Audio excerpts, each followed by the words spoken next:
आज को जो कार्यक्रम जो है जो तनक अलग टाइप को है, भाषणबाजी के संगे संगे संवाद को कार्यक्रम है और युवा संवादी में हमने नाम रखे। तो हेलो, तो इस संवाद में सबसे महत्वपूर्ण बात यह है कि ये पूरे 3 दिना के कार्यक्रम में बुंदेली के सैकड़ों लोग कलाकारों ने अपनी प्रस्तुति दी। बहुत भव्य कार्यक्रम आप सब लोग देख ही रहे हो, जो आ रहे हैं या जो ऑनलाइन तरीके से देख रहे हैं चैनल पे लगातार बुंदेली बौछार पे। तो ई बार की थीम कछु अलग हती। कल हमने एक मातृ शक्ति संवाद को कार्यक्रम करे जिसमें बुंदेलखंड की मातृ शक्ति ने बताई कि दुनिया में भी क्या कर सकती हैं।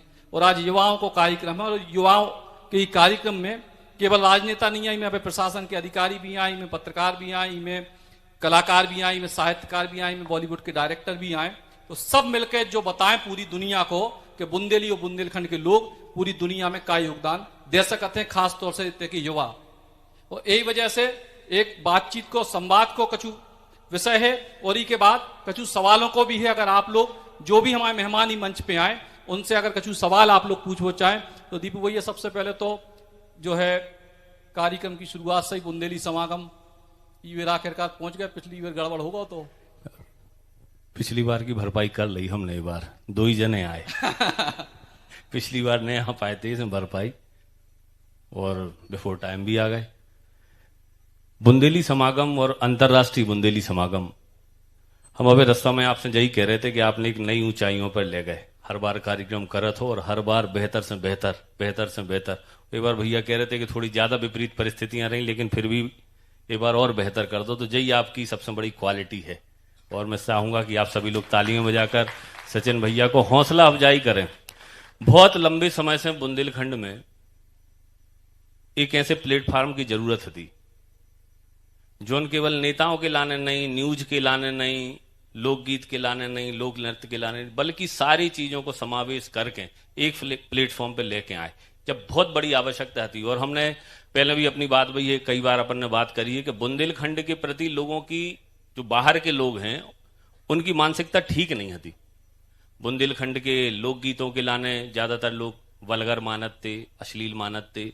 यहाँ पे राय नृत्य को भी दूसरी तरीके से प्रस्तुत किया गया लोगों के सामने और कुल मिला के एक अलग छवि बुंदेलखंड की हती। स्वयं बुंदेलखंड के लोग भी बुंदेलखंडी बोले से डराते। वे जा सोचते यार हम बुंदेलखंडी बोले तो आदमी हमें देहाती न समझ लेवे, हमें पुर्रा न समझ लेवे, हमें गंवार न समझ लेवे। ऐसे अच्छे अच्छे बुंदेलखंड के लोग भी जब सामान्य रूप से आपस में भी बात करते तो हिंदी बोलने लगते। हिंदी से परहेज नहीं है ना कोई जगह कि तुम हिंदी से तुलना कर रहे, लेकिन बात यह है कि अपनी संस्कृति पे हमें खुद ही गर्व नहीं हतो। उसको कारण जा हतो कि इतने लंबे समय से हमारी मातृभूमि, हमारा गौरव, हमारा इतिहास कोई ने आपसे पहले इतने बेहतर तरीके से न को ने सामने प्रस्तुत करो ही नहीं हतो कि जो उन पे हम गर्व कर सके। बड़े से बड़े सूरवीर हमारी इस बुंदेलखंड की धरा पे भाई, उनकी हम संतान हैं। लेकिन दुर्भाग्य देखो जो ने इस देश के लाने, बुंदेलखंड के लाने अपनी शहादत दे दी, अपनी जान दे दी। उन्हीं के वंशजों को अपने बुंदेलखंड पे गर्व नहीं, अपनी भाषा पे गर्व नहीं। कहूं ना कहूं हम जब जाते हैं दूसरों के बीच में तो हम परहेज करने लगे, अपनी पहचान बतावे से परहेज करने लगा, तो अपनी भाषा बतावे से परहेज करने लगा। जो उनको समझ में नहीं आ रही वो के संग जरूर आप हिंदी में बात करो, लेकिन जो बुंदेलखंड कोई है उसने तो आप बुंदेलखंडी में बात कर सकत, इनमें क्या समस्या है। लेकिन उतय भी अपनी सुपीरियरिटी बतावे, अपनी विशेषता बतावे, उतय भी अपन ऐसी भाषा में बात करते हैं कि सामने वालों जाने सोचे कि हम गंवार हैं। लेकिन बुंदेलखंडी जो अपनी भाषा है वो शिक्षा के स्तर से नहीं नापी जा सकत। वो अपनी पहचान है और वो पहचान को आपने हर हृदय में पहुंचावे को काम करो के लाने बहुत बहुत धन्यवाद आपके लाने दे। जो युवा समागम निश्चित रूप से हमने पहले भी कही थी, आपने पूछी थी क्या करो चाहिए, हमने कही नेताओं को न बुलाइयो यार, नेताओं की को नहीं सुनो चाहत। नेता तो दिन रात टीवी पे दिखा रहे, सोशल मीडिया पे दिखा रहे और आजकल इतने ज्यादा नेता हो गए, इतने ज्यादा नेता हो गए हैं हर पार्टी में कि लोगों को असली नेता समझ में नहीं आ रहा। क्या रील को जमाना चल गो, हम पहले कंटेंट बनाते हैं और फिर वो की रील बनाते। राजनीति जो एकदम मौलिक विषय था उसमें भी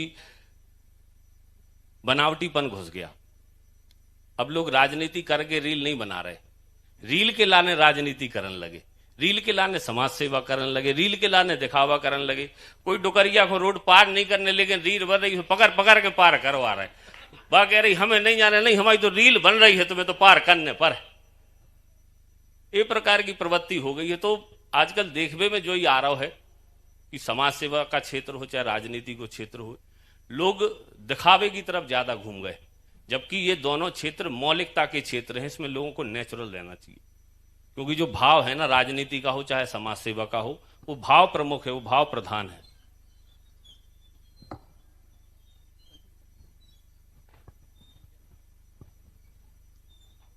युवा समागम के बीच कांग्रेस के सम्मानीय प्रदेश अध्यक्ष जीतू भैया भी उपस्थित हुए, हमारे मित्र नीटू भैया भी आए हैं। मैं बुंदेलखंड की ओर से आपका स्वागत करता हूं भैया। बात चल रही थी, तालियां बजाकर आप सभी लोग स्वागत करें। अतिथि हैं हमारे कार्यक्रम के, और हम इसलिए स्वागत कर रहे हैं कि सचिन भैया और हम अलग नहीं हैं। जी बहुत लंबे समय से हमारे परिचित हैं, बहुत लंबे समय से हमसे जुड़े हुए हैं, हम इनसे जुड़े हुए हैं। लगातार बुंदेलखंड हुआ आगे ले जावा कि लाने का हो सकत है, का बेहतर हो सकत है, वो बारे में हमारे नितांत समय समय पे हमेशा चर्चा करते रहे थे। वो थे भैया के नहीं हो, हमने कछु पोस्ट डाली, अगर वह पोस्ट गलत है तो सचिन भैया को खट्टे से फोन आ जाता, मतलब हम खुद नहीं पढ़ पाए पोस्ट डाल के, और इनको फोन आ जाता कि जब मिटा दो, कोई ऐसा दुष्प्रभाव हुई है तो हमने मिटा भी दें कई बार में पोस्ट। तो अच्छे सलाहकार के रूप में भी आप हमारे हैं, क्योंकि हम बुंदेलखंडी एक परिवार हैं, चाहे वो किसी भी क्षेत्र में हो, चाहे वो राजनीतिक क्षेत्र में हो, सामाजिक क्षेत्र में हो, शिक्षा के क्षेत्र में हो, कला के क्षेत्र में हो, हम सभी एक परिवार हैं। और जब परिवार के लोग एक दूसरे का सहयोग करते हुए आगे बढ़ाएंगे तो निश्चित रूप से हमारा बुंदेलखंड आने वाले समय में नई ऊंचाइयों को प्राप्त करेगा, नई पहचान को प्राप्त करेगा। बहुत बहुत धन्यवाद जीतू भाई। और कोई अगर युवा संवाद, जैसे हमने कही कि खुलो मंच है, कोई अगर एक आध सवाल जो है दीपू भाई से पूछो चाहे तो हाथ उठा दें, माइक दे दें। भैया जय श्री राम। जय राम जी भैया। बुंदेलखंड की धरती वीरों और बलिदानों की भूमि रही है। यहाँ का युवा और यहाँ के लोगों ने हमेशा पलायन और बेरोजगारी की मार झेली है। तो आप अपनी नजरों से कैसे देखते हैं कि यहाँ का युवा और यहाँ के लोग अपनी ही मिट्टी में रोजगार को भी तलाश सकें और यहाँ के लोग ही अपनी मतलब स्तर पर राजनीति करके मतलब अच्छा विकास कर सकें? देखो भैया, दो ही बातें हैं, हम आपको बताए हैं। पहली बात तो पलायन कोई नहीं करो चाहत। अगर आपकी खुद के स्थान पे रोजगार के अवसर उपलब्ध हैं तो पलायन करवो, कोई किलाने लाभकारी नहीं है, कोई पलायन करो नहीं चाहत। लेकिन बेहतर विकल्प के लाने अगर आपके लाने कहूं बाहर जाने पड़े तो वो में भी हम सभी को परहेज न करो चाहिए। आज के समय में जो बेरोजगारी की जो ज्यादा बड़ी समस्या है, वो सबसे बड़ो कारण है कि हम अपने स्थान पे ही कलेक्टर बनो चाहत, हम अपने गांव ही के पटवारी बनो चाहत, हम गांव ही में शिक्षक बनो चाहत।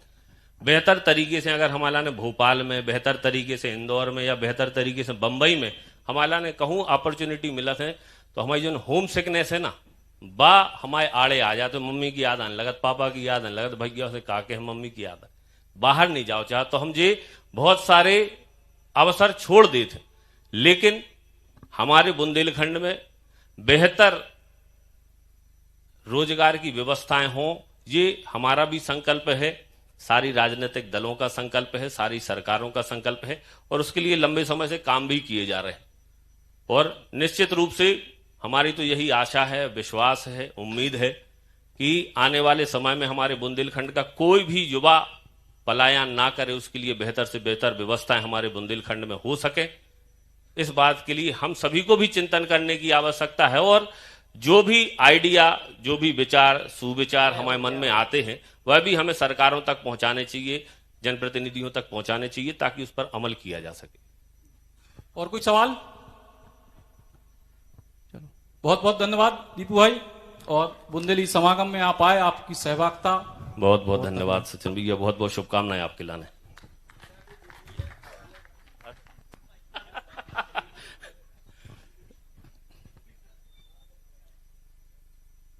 आप सबके आज्ञा एक सवाल मैं कर लूं? मैं बहुत साल, जब मैं यूथ कांग्रेस का प्रदेश का अध्यक्ष था, तब से मैं दीपू को देखता हूं, इनके पिताजी से मेरा स्नेह अच्छा है, तो मैं सोचता था ये इस उम्र तक तो इनको सांसद वांसद सब बनना था। तो आखिर कुछ न कुछ तो ऐसा हुआ जिससे मेरी कल्पना थोड़ी अधूरी रह गई या मेरी सोच अधूरी रह गई, इसका क्या कारण है, ये बताओ आप। जीतू भैया, मैं इस मंच पर खड़े होके यही कहूंगा कि समय से पहले और भाग्य से ज्यादा कभी किसी को कुछ मिलता नहीं है। मैं ईश्वरवादी व्यक्ति हूं। जब परमात्मा की कृपा होगी, परमात्मा मुझे वह चीज उपलब्ध कराएंगे। इसके लिए मुझे अभी तक कोई रंज नहीं है कि मैं क्या नहीं बन पाया।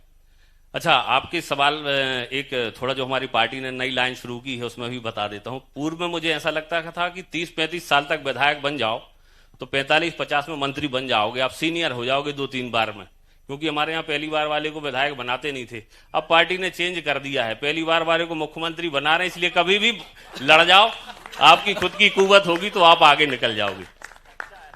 चलो, आपके उज्जवल भविष्य की मैं शुभकामना करता हूं। आपका आशीर्वाद बना रहे। बहुत धन्यवाद। पर ऐसा नहीं हो जाए कि आप जैसे 30-40-50 लोग सोच रहे हैं आखिरी बार में कुछ हो जाएगा तो चेंज अधूरा हो है, जाएगा। पीछे नहीं, आखिरी बार में ही एक बार लड़ूंगा और मुख्यमंत्री ऐसे 25 एक लोग मेरे को मिल गए हैं। तो ऐसा नहीं हो जाए सही कि- कहा आपने, है सही ना, कहा, तो वो बिल्कुल। ध्यान रखना है, बस जी इसको दादा। मैनेज करना। बहुत बहुत धन्यवाद धन्यवाद। भैया, बहुत जोरदार तालियां। और जय बुंदेली Thank you। समागम को मंच है, जैसे हम पहले दिन से कह रहे हैं कि बुंदेली समागम को जो मंच है, में जो संवाद को जो सिलसिला है, जो राजनीतिक नहीं हो, जो पारिवारिक है, तो इससे बढ़िया चर्चा और काम मिले। बहुत बहुत धन्यवाद जीतू भैया। अब अपने सपनों की पढ़ाई कीजिए अपने ही शहर के पास। सागर शहर से मात्र 12 मिनट की दूरी पर स्थित है ज्ञानवीर विश्वविद्यालय, जहां आपको मिले सुविधाजनक बस सेवा, आधुनिक कैंपस इंफ्रास्ट्रक्चर, अनुभवी शिक्षकगण और एक उज्जवल करियर की गारंटी।